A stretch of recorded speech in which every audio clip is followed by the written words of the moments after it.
when I'm mad, like the British in me comes out. Hey, I'm Teresa Kuruvilla, and I'm a Broken Nose Ensemble member.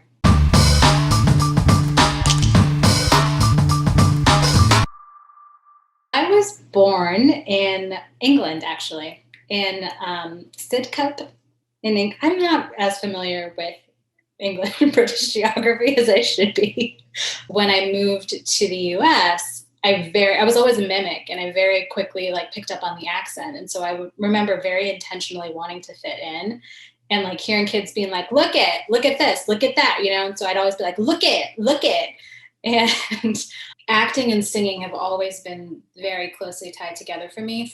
Organically, though, acting came first, in that I mimicked everyone and everything all the time for a variety of reasons. My inability to dance well.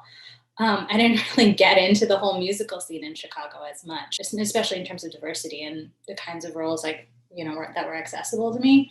I've found, though, where theater for me is, for most of us, I think, is such a communal experience, and it's so much about the energy bouncing off the other person and the energy of the audience. Coming out of the pandemic, the number one thing above all that I am the most looking forward to is restaurants.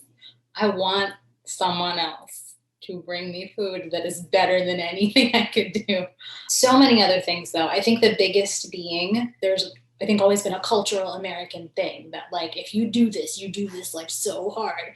And I think this has been really cool because it made everybody pause. There's some breaking down of these walls and barriers and ideas that we've had about how people interact with the things we care about, that could, I think, really be more inclusive ultimately if we're intentional about how we kind of use that breaking down.